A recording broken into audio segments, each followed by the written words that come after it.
Maquiavel ou a confusão demoníaca, Olavo de Carvalho. Sobre o autor, Olavo de Carvalho, esse dispensa novos comentários ou explanações bibliográficas.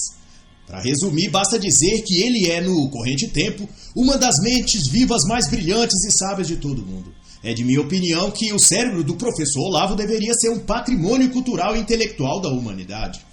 Dito isto, esta obra busca discorrer sobre o pensamento intelectual moderno, a intelectualidade e as formas do pensar que as filosofias do mundo atual produziu e que, nas palavras de Olavo, confundem mais do que esclarecem. E tanto por isso são chamadas de maquiavélicas ou confusões demoníacas, com o devido chamamento para o humor aqui, algo típico e característico da personalidade do mestre Olavo de Carvalho.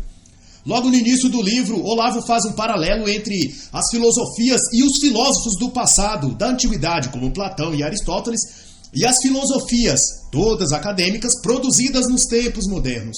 E Olavo vai dizer que o fato de os filósofos antigos, da Grécia sobretudo, terem escrito em línguas já extintas ou mesmo terem transmitido seus ensinos via oral, estes conteúdos e saberes foram ou perdidos ou mal compreendidos, interpretados com uma série de dificuldades e entraves linguísticos e intelectuais, dentre outras séries de fatores.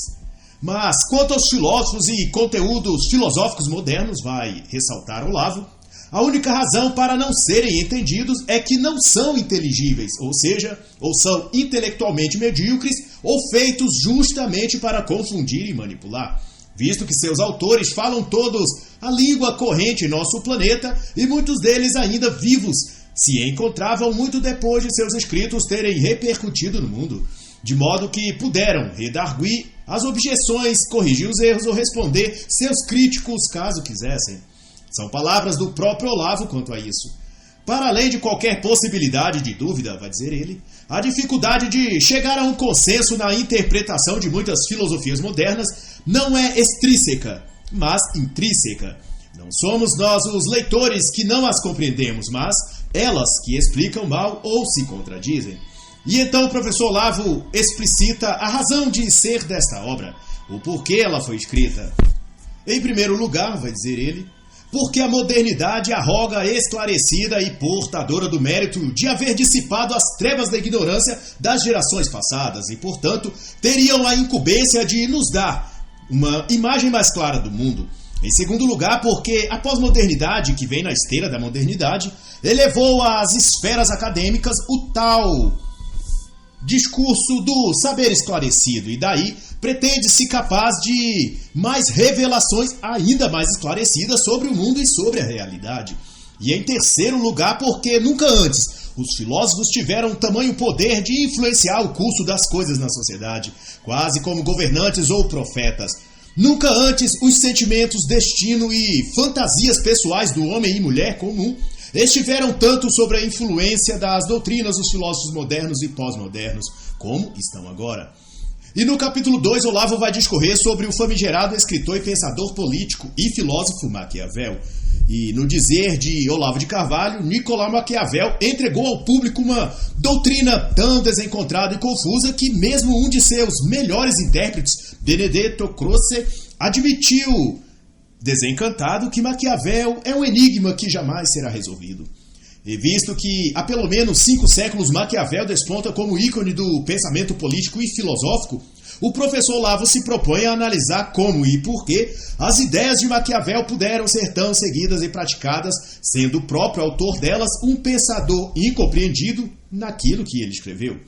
Devido sua obra O Príncipe, Maquiavel passou a imagem de um professor de tiranos, um autor da violência política. Será uma das primeiras considerações do autor Olavo. Um testemunho da época dizia sobre Maquiavel que todos odiavam Maquiavel. Os bons o achavam mal e os maus o achavam ainda mais mal do que eles. No decorrer do tempo, porém, foram surgindo simpatias filosóficas a respeito da obra e da personalidade do autor Maquiavel. Alberto Gentili, um prestigiado professor de direito civil na Inglaterra, escreveu em 1585 um tratado em defesa de Maquiavel, em que dizia que Maquiavel era um sábio, um erudito, e que a obra O Príncipe era uma crítica moral sobre a tirania dos governantes da época. Depois disso, personagens como Bacon, Spinoza e até Rousseau e Thomas Babington um notório líder abolicionista, não apenas aderiram a essa narrativa, como a lapidaram, chamando Maquiavel de herói libertador e exemplo da moralidade política.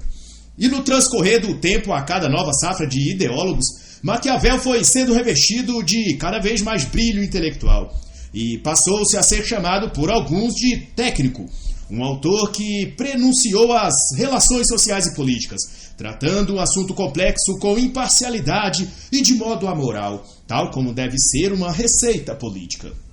E Olavo de Carvalho então destaca que todas essas versões criadas de Maquiavel, como imoral, democrata e depois como cientista social, apenas prepararam o ambiente mental para que surgisse a quarta versão de Maquiavel, e a mais horrível de todas, o Maquiavel patriota, o ícone nacionalista, um quase revolucionário da pátria. E daí então a interpretação dada a Maquiavel fomentou revoluções e lutas civis e pela independência. Uns lutavam contra a tirania em nome de Maquiavel, outros, no lado oposto, lutavam em favor dos tiranos, também em nome de Maquiavel. Ao que parece, a obra de Maquiavel fora posta como uma máquina de persuasão a ser usada por quem quisesse, para o que quisesse. Não havia um sentido real para o qual a obra de Maquiavel tivesse sido escrita, mas apenas um tipo de conhecimento ou de inspiração que servia a todos os tipos de interesses, mesmo os que eram por natureza antagônicos entre si. O professor Olavo enseja que o nacionalismo italiano no começo do século XX teve encampado por Benito Mussolini o pensamento de Maquiavel como peça inspiradora, um pilar da doutrina fascista. Para Mussolini, vai dizer Olavo, o príncipe era o próprio Estado, e ele lamenta que Maquiavel era tão pouco lido na Itália. Além disso, Hitler e Stalin também inspiraram-se em Maquiavel, segundo afirma Olavo de Carvalho. Para Olavo, a técnica de governo, a prática política, o culto ao Estado e o nacionalismo extremo, tudo isso nasceu em Maquiavel, na forma e modo como foi interpretado por esses ditadores. Olavo também ressalta que todas essas interpretações têm de fato sua parte de verdade. Em Maquiavel há elementos de moralismo, despotismo, patriotismo e até de idealismo artístico. Contudo, o que ocorre na visão de Olavo de Carvalho é que muitos desses estudiosos ou leitores de Maquiavel criaram interpretações de Maquiavel que fossem de algum modo uma projeção ou precursor deles mesmos. Dessa forma, houve até quem enaltecesse o pioneirismo de Maquiavel como um pensador que buscou antes de todo mundo libertar o Estado das garras da Igreja, ou, ao contrário disso, libertar a Igreja das garras do Estado. Quando se trata de interpretar Maquiavel, tudo é possível, até o oposto entre si. O próprio Nietzsche enxergou em Maquiavel um precursor das próprias ideias de Nietzsche sobre a cristandade ser responsável pela degenerescência dos povos europeus. E o mesmo se sucedeu a Gramsci, que não deixou de ter sobre Maquiavel sua interpretação, bastante, é claro, alinhada à sua própria personalidade e visão de mundo. E tal foi a incompreensão generalizada sobre Maquiavel que passou-se a partir de Léo Strauss a considerar que Maquiavel fosse algum tipo de iniciado numa seita qualquer, daquelas que seus adeptos e gurus escrevem sob duas camadas de compreensão: a exotérica, com X, para os neófitos e público externo, que portanto esconde os verdadeiros segredos da doutrina, e a esotérica, com S, que é distribuída ou revelada apenas aos iniciados ou aos altos graus da seita, os que forem dignos de aprender aquele conhecimento. Como já dito, a intenção de Olavo nesta obra não é interpretar o que Maquiavel escreveu, mas sobre o que escreveu aqueles que interpretaram Maquiavel. E nesse sentido, Olavo retorna no capítulo 13 a celeuma de Arrazoados de Gramsci, sobre a obra de Maquiavel. Para Gramsci, a força ou sentido oculto de Maquiavel não estaria nas palavras escritas, mas no poder oral, ou na forma interpretativa dessas palavras. É o adágio, até hoje discorrido pela esquerda, do discurso como instrumento de transformação social. Vede, por exemplo, que aqui no Brasil, o condenado da justiça Luiz Inácio Lula da Silva não possui nenhuma habilidade com a escrita, com a palavra impressa, mas suas elucubrações verbais foram por anos capazes de reunir as massas em torno de um ideal político.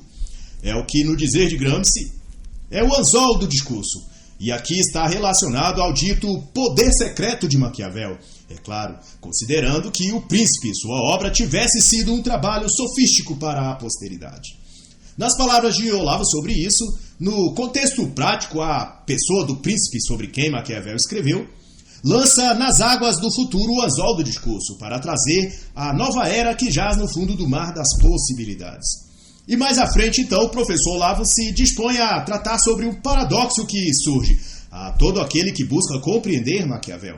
Digo a obra, não a pessoa. E Olavo de Carvalho então vai dizer: os intérpretes de Maquiavel logo perceberam que era impossível compreendê-lo sem elucidar a relação entre o sentido expresso daquilo que ele escreveu e a verdade ou realidade que ele não escreveu, mas que estava expressa além do seu texto, na sua própria vida. E disso surgiu ao menos 4 fatos na vida e na obra de Maquiavel que foram tomados por relevantes. 1.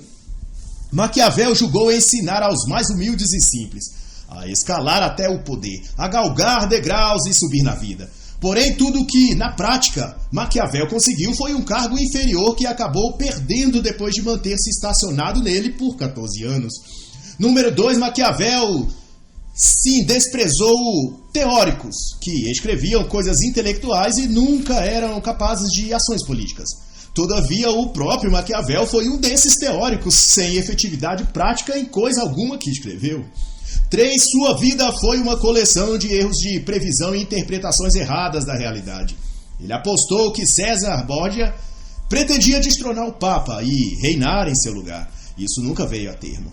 Quando da queda da República Florentina, ele, que era republicano, calculou que ficaria no cargo. Porém, poucas semanas depois, ele estava demitido e ainda preso.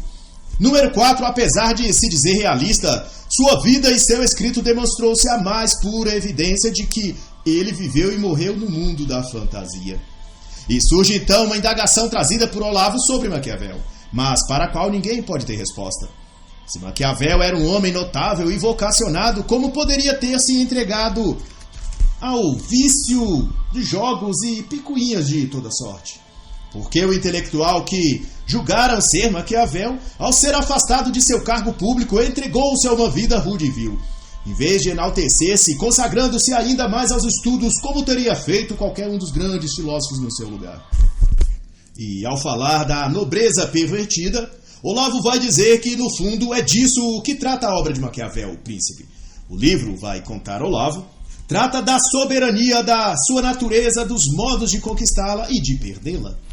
E para obter a soberania, vai continuar a dizer Olavo, deve-se usar de astúcia e traição. E para conservá-la, usar a mentira e o homicídio.